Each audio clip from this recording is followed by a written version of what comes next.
എല്ലാവർക്കും നമസ്കാരം. എല്ലാവർക്കും പ്രിയപ്പെട്ട നയനയുടെയും ആദർശിൻ്റെയും നാളത്തെ വിശേഷത്തിലേക്ക് സ്വാഗതം. ആദ്യമായിട്ട് ആരെങ്കിലും ചാനൽ കാണുന്നുണ്ടെങ്കിൽ ഒന്ന് സബ്സ്ക്രൈബ് ചെയ്ത് സപ്പോർട്ട് ചെയ്യുക, കൂടെ ലൈക്ക് ചെയ്യുക. നാളത്തെ വിശേഷത്തിലേക്ക് കടക്കാം.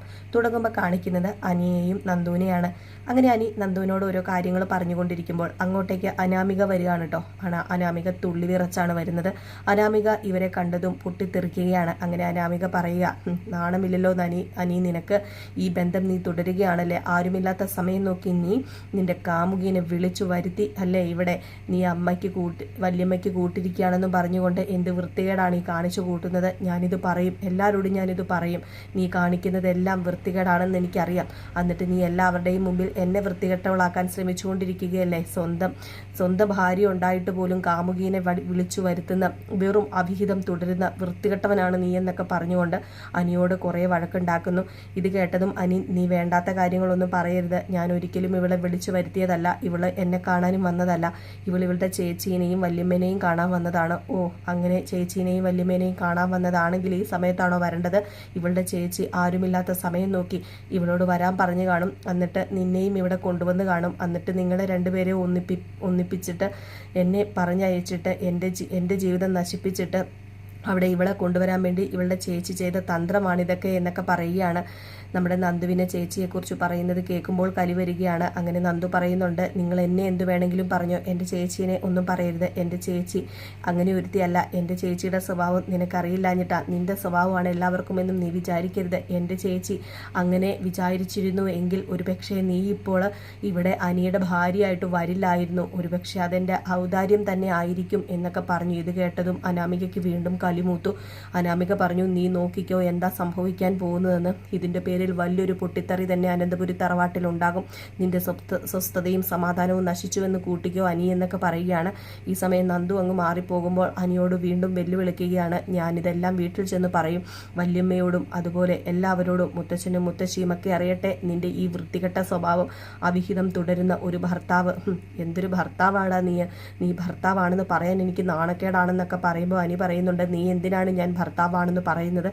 നിന്റെ ഭാര്യ, നീ എൻ്റെ ഭാര്യ എന്ന് പറയാൻ എനിക്കും നാണക്കേടുണ്ട് എന്നൊക്കെ പറയുകയാണ്. അങ്ങനെ അവരവിടെ വെച്ച് തല്ലിപ്പിരിയുന്നു. നേരെ അനാമിക വീട്ടിലേക്കാണ് വരുന്നത്. ഇതിനിടയിൽ ആദർശും നയനയും വീട്ടിലെത്തുകയും മുത്തശ്ശനെ കാണുകയും ചെയ്യുന്നുണ്ട്. മൂർത്തി മുത്തശ്ശൻ ചോദിക്കുകയാണ്, എന്താണ് അവിടെ ബ്ലഡ് ഗ്രൂപ്പൊക്കെ കിട്ടിയോ, ബ്ലഡൊക്കെ കൊടുത്തോ, ഇപ്പം എങ്ങനെയുണ്ട് അവസ്ഥ എന്നൊക്കെ. ഇത് കേട്ട ഉടനെ ആദർശ് പറയുകയാണ്, അമ്മയ്ക്ക് ഇപ്പോൾ പ്രശ്നങ്ങളൊന്നുമില്ല. പിന്നെ ബ്ലഡിന് ആവശ്യമാണെങ്കിൽ ആൾക്കാരെ അറേഞ്ച് ചെയ്ത് വെച്ചിട്ടുണ്ട്. അപ്പോഴത്തേക്കും ആരാണ് ബ്ലഡ് തന്നതെന്ന് ചോദിക്കുന്നു. അപ്പം നമ്മുടെ ആദർശ് പറയുകയാണ്, അത് നമ്മുടെ കുടുംബത്തിലെ ഒരാൾ തന്നെയാണ്. നമ്മുടെ കുടുംബത്തിലെ ഒരാളോ? അതാരാ? അത് വേറെ ആരുമല്ല, ദേ മുത്തശ്ശൻ്റെ ഇഷ്ടമരുമകളായ നയന തന്നെയാണ് ബ്ലഡ് കൊടുത്തത്. ഇത് കേട്ട ഉടനെ മുത്തശ്ശൻ ഒരുപാട് സന്തോഷമാകുകയാണ്. അപ്പം ദേവയാനിയുടെയും നയനയുടെയും ബ്ലഡ് ഗ്രൂപ്പ് ഒന്നായിരുന്നു എന്ന് ചോദിക്കുമ്പോൾ അതെ ഒന്നായിരുന്നു. എങ്കിൽ ഇനിയിപ്പം എളുപ്പമായല്ലോ എല്ലാം. മരിക്കുന്നതിന് മുമ്പ് ഇവർ രണ്ടുപേരും ഒന്നിക്കണമെന്ന് ഞാൻ ഒരുപാട് ആഗ്രഹിച്ചിരുന്നു. മരുമകളും അമ്മായിയമ്മയും ഒന്നിക്കണമെന്നും അവർ സ്നേഹിക്കണമെന്നും ഒക്കെ ഒരുപാട് ആഗ്രഹിച്ചതാണ് ഞാൻ. അപ്പോൾ ഇനി എളുപ്പമായല്ലോ എന്ന് പറഞ്ഞപ്പോഴേക്കും ആദർശ് പറയുകയാണ്, അതൊന്നും പറ്റില്ല മുത്തശ്ശ, അങ്ങനെ പറയാൻ ഒരിക്കലും പറ്റില്ല. കാരണം ഇവളാണ് ബ്ലഡ് കൊടുക്കുന്നത് എന്ന് അറിഞ്ഞു കഴിഞ്ഞാൽ ഒരിക്കലും അമ്മ ആ ബ്ലഡ് സ്വീകരിക്കില്ലായിരുന്നു. ഇനിയിപ്പോൾ പറഞ്ഞാൽ തന്നെ അമ്മ വല്ല കടുങ്കയും ചെയ്ത് കളയും. അത് ഒരിക്കലും നമുക്ക് നല്ലതിനല്ല. അതുകൊണ്ട് ഈ കാര്യമൊന്നും അറിയിക്കണ്ട എന്ന് തന്നെയാണ് നയന പറഞ്ഞത് എന്ന് പറയുന്നു. അങ്ങനെ നയനയും പറയുകയാണ്, വേണ്ട മുത്തശ്ശ, ഒരിക്കലും ഞാനാണ് ബ്ലഡ് കൊടുത്തത് എന്ന് അമ്മ അറിയരുത്. അങ്ങനെ അറിഞ്ഞാൽ അമ്മ തോറ്റതുപോലെയാകും. അമ്മയ്ക്ക് അതൊരിക്കലും സഹിക്കാൻ കഴിയില്ല. ഈ അനന്തപുരി തറവാട്ടമ്മയായിട്ട് തന്നെ എൻ്റെ അമ്മായിയമ്മ നിൽക്കണം. അതാ എൻ്റെ ആഗ്രഹം. ഒരിക്കലും ആരുടെയും മുമ്പിൽ അമ്മ തലകുനിക്കാൻ പാടില്ല. എല്ലാവരോടും അമ്മയ്ക്ക് സ്നേഹം മാത്രമാണുള്ളത്. പക്ഷേ എന്നോട് മാത്രമാണ് അമ്മയ്ക്ക് വെറുപ്പുള്ളത്. അത് വേറൊന്നും കൊണ്ടുമല്ല. സ്വന്തം മകനെക്കുറിച്ചുള്ള സ്വപ്നങ്ങൾ ഒരുപാട് അമ്മയ്ക്ക് ഉണ്ടായിരുന്നു. അത് തകർത്തുകൊണ്ടാണ് ഞാൻ ആദർശേട്ടൻ്റെ ജീവിതത്തിലേക്ക് കയറി വന്നത്. അതുകൊണ്ടാണ് അമ്മ ഇങ്ങനെയൊക്കെ പെരുമാറുന്നത്. അതുകൊണ്ട് തന്നെ അമ്മയ്ക്കെന്ന് തിരിച്ചറിവുണ്ടാകുന്നു. അന്നമ്മ മാറിയാൽ മതി. അല്ലാതെ എൻ്റെ ഔദാര്യം കൊണ്ട് ഒരിക്കലും അമ്മ എന്നെ സ്നേഹിക്കുന്നത് എനിക്ക് അതിനോട് താല്പര്യമില്ല എന്നൊക്കെ പറയുകയാണ്. ഇത് കേട്ടപ്പോൾ മൂർത്തിയും പറയുകയാണ്, നയനമോള് പറഞ്ഞത് ഒരു കണക്കിന് ശരി തന്നെയാണ്. വേണ്ട, ഇത് പറയണ്ട. ഇതിപ്പോൾ പറഞ്ഞു കഴിഞ്ഞാൽ അവളുടെ സ്വഭാവമായതുകൊണ്ട് തന്നെ എന്ത് ചെയ്യുമെന്നൊന്നും പറയാൻ പറ്റില്ല. അതുകൊണ്ട് ആരോടും പറയണ്ട എന്ന് തന്നെ മുത്തശ്ശനും തീരുമാനിക്കുന്നു. ഇതേ സമയത്ത് നമ്മുടെ അനാമിക വീട്ടിലെത്തുകയും അനാമിക വീട്ടിൽ കിടന്ന് കുറേ പ്രശ്നങ്ങൾ ഉണ്ടാക്കുകയൊക്കെ ചെയ്യുകയാണ്. വേറെ ആരുടെയും പേരിലല്ല, നന്ദുവിൻ്റെ പേരിൽ. ഇത് കേട്ട ഉടനെ തന്നെ ഏറ്റുപിടിച്ച് നമ്മുടെ ജാനകിയും കൂടെ കൂടുന്നു, ജലജയും കൂടെ കൂടുന്നു. അങ്ങനെ മൂർത്തിയോട് പരാതിയൊക്കെ ആയിട്ട് വരുമ്പോഴേക്കും നമ്മുടെ നയന ഇത് കേൾക്കുന്നുണ്ട്.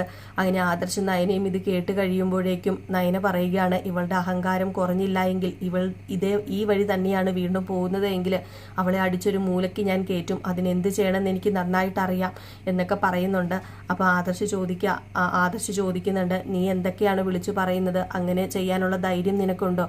എനിക്ക് അതിനുള്ള ധൈര്യമൊക്കെ ഉണ്ട് ആദർശേട്ടാ, ഞാൻ അങ്ങനെ ചെയ്യും. കാരണം ഈ കുടുംബത്തിന് എന്ത് ദോഷം വരുന്നോ അതെല്ലാം തടഞ്ഞു നിർത്തണം. അത് എൻ്റെ ഒരു ആവശ്യമായി പോയി. ഇതെൻ്റെ കുടുംബമല്ലേ, എൻ്റെ കുടുംബത്തെ സംരക്ഷിക്കേണ്ടത് ഞാനല്ലേ. അതുകൊണ്ട് തന്നെ ഈ കുടുംബത്തിന് ദോഷമായിട്ട് എന്ത് ചെയ്യുന്നോ അവരെയൊക്കെ ഈ വീട്ടിൽ നിന്നും അടിച്ചു വെളിയിലാക്കുക തന്നെ വേണം. ഇതൊക്കെ കേട്ട് കഴിയുമ്പം ആദർശിന് ഒരുപാട് സന്തോഷമാവുകയാണ്. ഇതിനിടയിൽ നയനയും നവ്യയും സംസാരിക്കുന്നത് കാണിക്കുന്നുണ്ട്.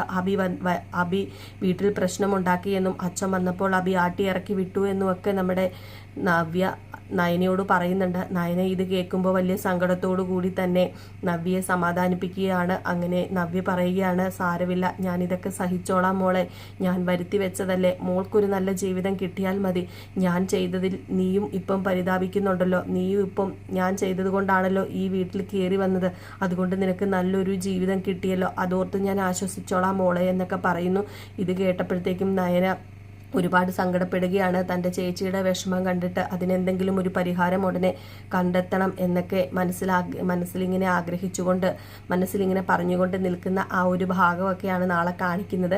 കാത്തിരുന്ന് തന്നെ കാണാം എന്തൊക്കെയാണ് സംഭവിക്കാൻ പോകുന്നത്. എല്ലാവരും കാത്തിരുന്ന് കാണുക. കൂടെ നിങ്ങളുടെ സപ്പോർട്ട് ആവശ്യമാണ്. നമ്മുടെ ഈ ചാനലിനെ എല്ലാവരും സപ്പോർട്ട് ചെയ്യുക. സപ്പോർട്ട് ചെയ്യുന്നതിനായിട്ട് ഞങ്ങളെ സബ്സ്ക്രൈബ് ചെയ്യുക. അതുപോലെ തന്നെ വീഡിയോ ഇഷ്ടപ്പെട്ടെങ്കിൽ എല്ലാവരും ഒരു ലൈക്കും കൂടി ചെയ്യുക. അടുത്ത വീഡിയോ ആയിട്ട് വരാം. Good bye.